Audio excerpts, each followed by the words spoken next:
Hi, Hi. welcome back to my channel. Today's video is going to be about my top favorite films. These are kind of the films that have inspired me and kind of inspired my style of filmmaking as a film student. I'm a film student. Did I tell you I'm a film student? I'm a film student. I just thought that I would mention some of these films because I really recommend them to people who are like not just getting into film but also want to see something different, something that's not really mainstream or popularized like Marvel films and stuff. I know some of these films are not going to be to certain people's tastes, but I think it's also good to kind of broaden your horizons, like kind of come out of your comfort zone of what you actually watch. Because I know a few people who watch strictly just like rom-coms or comedies and horror, and they just stick to that rather than trying things outside the box.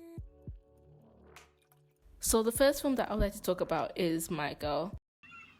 Dad, I don't want to upset you, but my left breast is developing at a significantly faster rate than my right. It can only mean one thing: cancer. I'm dying. Okay. Sweetie, hand me the mayonnaise out of the fridge. My Girl is basically a coming-of-age story. We follow Veda Sultanfus and her best friend Thomas J throughout the summer. We will see that her dad is a widower and he's also a funeral director, meaning that they have a funeral parlor inside their house. And you can see how this kind of affects Veda. Veda is a hypochondriac. She always thinks that she's sick or that something is wrong with her. And essentially this is because she's very confused about death. Daddy, how come that coffin's so small? They come in all sizes, honey, just like shoes. Is it for a child? Of course not. Then who's it for? Short people. I think this film is very important because she's at a very awkward stage in her life, and it's kind of refreshing to see films like this told from a child's perspective. I think the reason why I really appreciate and love this film is because it's quite unique from the rest of the films on my list, and it's quite different. The story is very different and something that I haven't seen before, especially having a family living inside a funeral parlor being one of the main settings, and then also watching this child trying to navigate her way through life and through this massive change that she's going to go through in this one summer. I couldn't recommend watching this film enough because I think it's one of those films that you have to just see and watch to understand why I really appreciate it, especially because it's very different and it's good to watch something that's different.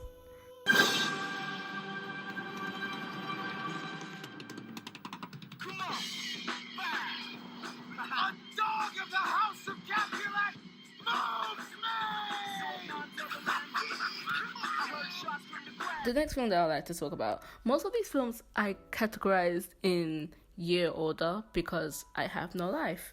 The next film I'd like to talk about is Romeo and Juliet, 1996. What can I say about Romeo and Juliet that hasn't been said already? One of the reasons why Romeo and Juliet is on my list is because visually it's breathtaking. It's such a beautiful film to look at, and there are so many scenes that I can mention, but you can tell just by watching this film how much thought went into each individual scene, and the costume design, set design, like everything about this film you can tell, which is why it's one of my favorite films. Particularly when you watch the scene of Romeo and Juliet meeting for the first time, that interaction, there's no words, no one's speaking, you just hear music playing in the background, but it's just so beautiful just watching them have that moment together and realizing like that's the first moment that they just looked at each other and they fell in love. And then it turns into a tragedy where you see Mercutio getting stabbed by the Capulet boys. I think every filmmaker's decision when making a film is to try and make it unique as possible, trying to make it different from the rest. And I think Baz Luhrmann nailed that perfectly, especially with Romeo and Juliet. He got given a piece of work that has already been done, and he took his own twist to it. He gave it his own style, and I think this is one of the best Romeo and Juliet films ever. And it's a timeless piece. I think you can watch it at any time, and it works. You don't need to think about where it fits on the spectrum of the time. Like, it works fine. And again, I cannot stress enough of how these visuals in the film are so stunning. and I think it needs to be appreciated more, especially because it's a work of art. I think this film, personally, is a work of art. This next film that I'm going to be talking about comes with a bit of a trigger warning, especially if you're sensitive to topics surrounding suicide, self-harm, and other mental health issues. So I would advise you to be careful if you are going to watch this film. The third film on my list is Girl Interrupted. This film is based off a memoir by Susan Kaysen about her stay in a mental hospital. The film starts off very dramatically, and immediately as the audience we get introduced to the main character, the first character being Suzanne, and we don't really know what her issue is apart from that she's being rushed to a hospital, and then we see that she's getting her stomach pumped. This film is a personal favourite of mine because I connect to it on a personal level, and I watched this film at a point in my life where I felt like quite of an outsider. I was starting secondary school and I felt a bit lost and a bit like unsure of what was yet to come, and this change that was happening in my life felt very, very scary. So watching this film, I'm watching Suzanne going through this change and going through this point in her life where she turns 18 and she kind of has to decide what she wants to do next, if that's college or start working, and she's still kind of unsure, is actually very interesting, and it's really refreshing to see that on screen, especially being told from a female lead. One of my favourite scenes in this film is when Susanna and her female therapist are having a conversation. I plan to write. But what do you plan to do? Look, I'm not going to burn my bra or drop acid or go march on Washington. I just don't want to end up like my mother. Women today have more choices than that. No, they don't. James Mangold directed this film, and I think he did a brilliant job at directing this film because it's a raw, unfiltered film. Like I said in the beginning, this film comes with a bit of a warning, and I do think you have to be in the right mindset and in the right mind frame to watch this film. If you are triggered by topics such as suicide, self-harm, and all these other mental issues, I would not really recommend watching this film. I am a bit biased about this film because I have all my favorites in this film, like Brittany Murphy, Angelina Jolie, and Winona Ryder. So, you know, there's that, but I do think everyone should give this film a go. Okay, so despite this film coming out in the late 1990s, specifically in 1999, 10 Things I Hate About You is a teen rom-com film. It stars Joseph Gordon-Levitt as Cameron, Julia Stiles as Kat Stratford, and the late Heath Ledger as Patrick Verona, and many other more. The story is loosely based off William Shakespeare's play, Taming of the Shrew, and I cannot stress enough why this film is worth a watch. It is visually appealing and also is a well thought out story. And there's a lot of common tropes that are used in this film, such as the house party, the prom, the cute playful date. But the one thing this film does that not a lot of teen rom-coms do nowadays is that it doesn't end on a prom night. It's quite relatable because I remember being a teenager, and when I had my prom, it was over very quickly. So I'm really glad that this film didn't take that route and just ended it on a prom night. I would like to talk about the characters in this film more than I'm going to talk about the characters in any other films that I have mentioned so far. Most of the characters in this film are still quite relatable today. I remember watching this film when I just finished secondary school and looking back at Bianca and being like, yeah, I 100% knew this character, and then looking at Kat and being quite intimidated by her, but also loving the fact that she had that I don't care attitude. The visuals in this film is done really well. It really gives that nostalgic feeling and yearning for the 90s.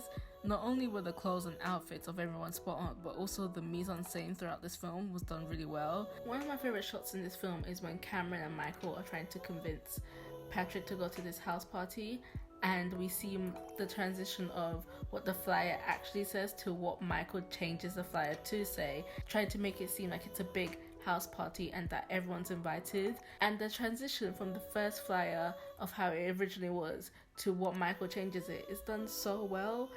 And we get the music playing in the background and the camera panning around and watching all these students reach out and trying to grab these flyers. That's done so well, and I think not a lot of people talk about that, and it's one of the best shots in this film. Granted, there's a lot of other shots in this film that are really well done, but this one is particularly my favourite shot. It's why I think 10 Things I Hate About You is worth a watch, because you pick up on these details and then you kind of feel good and feel satisfied with how executed and how well it's done. No matter how many times I recommend this film, there's always going to be one person who looks at me funny, but I can't help it. I'm sorry. This film is just very special to me. The Notebook is a 2004 drama starring Ryan Gosling and Rachel McAdams, and it takes place in the 1940s. The story is told in a modern-day setting from an elderly man named Duke reading to a patient in his nursing home. Personally, Gosling and McAdams being cast to play love interest in this film was great. They have such great chemistry, and love stories in films like this, the actors have to give that performance that is good and very convincing to make it more believable. We as the audience have to believe that their love is real and authentic, otherwise you can lose the audience attention if they don't perform well or the connection isn't strong enough from both sides. The film touches on a lot of things, not just about true love, but about life and how you shouldn't really give up on someone or not wanting to risk regret later on in life. The Notebook to me stands out as a different type of love story because it isn't like most other love story films, but in this film, Noah and Ali are having this hectic, amazing, passionate summer love, and then it ends and they go on their separate way. Ali goes to college and Noah goes to fight in the war and later on working when he's done after the war. I do think this film is a bit too long, that they could have cut down maybe 15 minutes. Regardless, the performance from both actors is great. The fact that it's set in the 1940s is interesting to look at on how the world used to be. When it comes to this film, I can't help but cry every time I watch it. Just watching this film and following these characters, watching them go through a breakup, the first time they get together, and in the phase of being completely and utterly in love, I guess the honeymoon phase, if that's what you want to call it, is so nice to see, and it just makes me feel some type of way. It just makes me feel good. I'm usually not a fan of these type of films because most of them are quite predictable and I don't really tend to like the characters as much, but The Notebook is one of my guilty pleasure films. I just love it, and I just urge you guys watching this video to just take some time, give it a few hours and watch it. Just watch it. This is the first of two franchises. This next film is very popular and I only got into it when I was around 18 years old, like 18, 19, never having seen any of the films before. And that film is Harry Potter and the Prisoner of Azkaban. One weekend, I dedicated to watch all of the films, and I'm just going to be honest because nobody likes a liar. This is probably the best film out of all of them. It kind of ties with Deathly Hallows Part 2, in my opinion. And you can have your own opinion, this is my opinion, okay? Cool. The film was directed by Alfonso Cuarón, who previously directed a low-budget film about teenagers exploring their sexuality. It's very interesting because to go from a safe, established Hollywood director like Christopher Columbus and give it to Alfonso, it was such a risk at the time, especially because this was just the beginning of the franchise itself. In all honesty, Alfonso smashed this film. He directed it beautifully and perfect. He was very careful with the narrative and the storytelling that it shows how thoughtful he was throughout this entire process. Every decision being made in this film is done for a thematic reason. Death, grief, adolescence. Every inch of this film serves a few central ideas, and through that the film feels very focused. In every one of these Harry Potter films, the world is brought out by its style, such as the set, the music, and that is to be expected. But in this particular film, I think the first film out of the series maybe, that it feels very focused. Like, it's a big studio film, but it feels singular out of the entire series. Harry in this film is interesting to watch as well because the film shows him dealing with grief in a different type of way. The absence of his parents, him being filled with frustration of never getting to know them, him being an orphan, and as we were watching him getting older, he just wants guidance. And there is a scene where he's in the forest and he's looking at the Patronus. This Patronus is beaming and he's desperately hoping and wants to believe that his father is alive. And that moment is very heartbreaking to watch. Whenever this film comes on, I just have to stop everything and watch it because it's just so freaking good. If you ever think about getting into a franchise or a series or whatever, I would say give this film a go. You don't have to watch all of them, but just watch this one and you'll understand how I feel about this film. In 2007, a film called Juno came out. This was a film about a quirky teenager who gets pregnant at 16. For an independent film to come out during this era, make a film about teenage pregnancy, and to not be categorized in the drama genre, I can only applaud the director, Jason Reitman, for this. The film stars Ellen Page, Michael Cera, Allison Janney, J.K. Simmons, and Jennifer Garner, and it's probably the first film I've seen with Allison Janney and J.K. Simmons not being typecast as the grumpy older person. You would understand that if you've seen the rest of their films because this film is a comedy film. I've rewatched it a bunch of times and it doesn't fail to entertain me and make me laugh, but also make me feel sympathy towards the characters. The film brought up a taboo topic and didn't exaggerate with the storytelling and performances. The film was brilliantly cast, the script is well written, so well written that it won an Oscar for Best Original Screenplay, and it shot very well. It is unique with its cinematography and editing. For example, the credits at the beginning transition from still image to an underground art house drawing style. Juno handles the news of her pregnancy surprisingly well, and so do her parents. She decides to give the baby up for adoption, and when she does end up telling her parents about the news, they don't overreact. In fact, they are quite calm and understanding. The point of this, I suppose, is because the character is already different from everybody else. Her best friend is a popular cheerleader who's into teachers.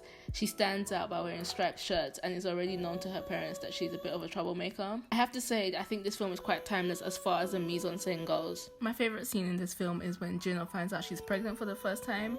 I think it's just such an iconic scene. The dialogue and the interaction between Juno and the manager of the shop, it just flows really well, and it's quirky and funny, and it just works.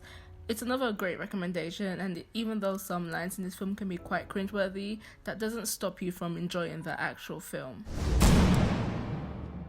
Good evening, ladies and gentlemen. There is a YouTube channel called Lesson from the Screenplay, and they did a whole video on this next film that I'm about to recommend. It's part of another franchise but not directly linked to the DC universe as it's seen now, and that film is The Dark Knight. For me, The Dark Knight was the film that changed everything. It changed the way I wanted to write stories, the way I wanted to tell them, and pretty much my entire filmmaking ways. Directed by Christopher Nolan, this film stars Christian Bale as Batman, Heath Ledger as the Joker. There's Morgan Freeman, Michael Caine, Gary Oldman, and so many more actors in this film. When I think about why The Dark Knight works, it's because of the Joker. There have been other psychopathic antagonists in films before, but this specific Joker in this specific film changed everything about how antagonists are shown in today's films. The Joker in this film is exceptionally good at attacking the protagonist's greatest weakness. Most of the antagonists in other films are weak in comparison to this Joker. The Joker is powerful, and it's a good thing. He needs to be powerful in order for the protagonist to struggle and then later become the hero. It's one of the first films that made me side against the protagonist. I watched this film, and instead of rooting for Batman, I was rooting for the Joker. It sat too well for me to be comfortable with a villain in this film, but he was deceivingly good at being a bad guy. This film is the second installment of Nolan's trilogy of the Batman series, and even though it's a part of something, it stands out as being its own independent film. It feels very focused, the narrative and story are told well, and the acting is good. The reason why this film stands out to me the most, and why it's such a good film, is because much of Batman's power comes from him being able to intimidate from his physical strength. However, in this scene, and personally my favourite scene throughout the film, and I think it's pretty much everyone's favourite scene who have seen the film, is the interrogation scene.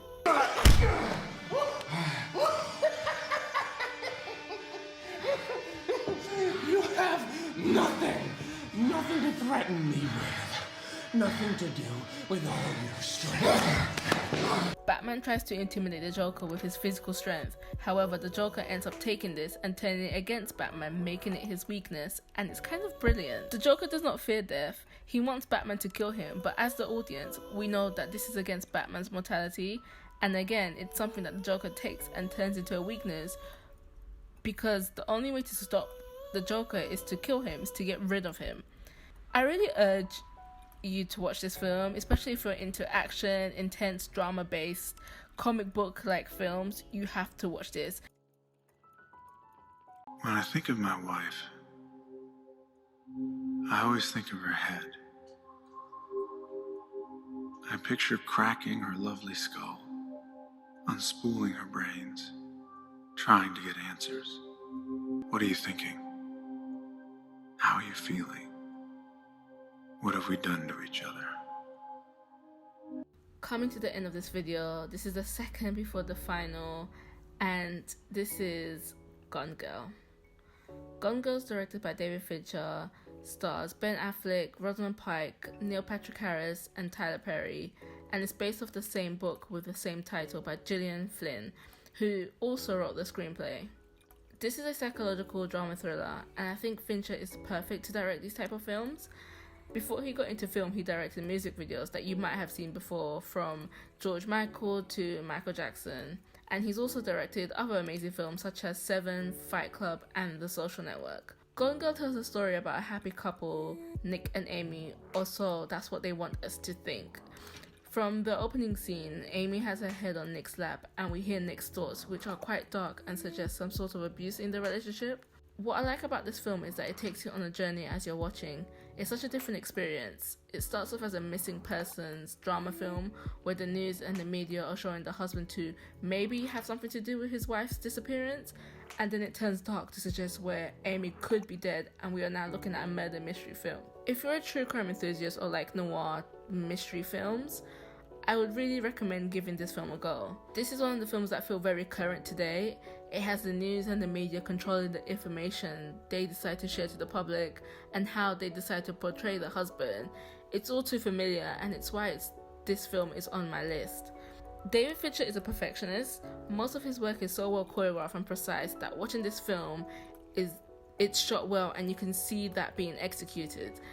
Every scene, every shot is done for a reason, and he cast this film so well. This is one of the most intense scenes and probably the best scene in this film, because it begins to show the change within Nick and how the investigator and the police look at him, and it begins to kind of show how we, the audience, start to look at Nick as well. It begins with the investigator coming in with a question about his wife, to the point of the film where it shows that Nick might not know who his wife actually is. Nick begins to realize how much trouble he's in throughout this scene, and as the news keeps coming, it keeps tightening and tightening until he's finally realizing the Let's start over here. Scene of the crime.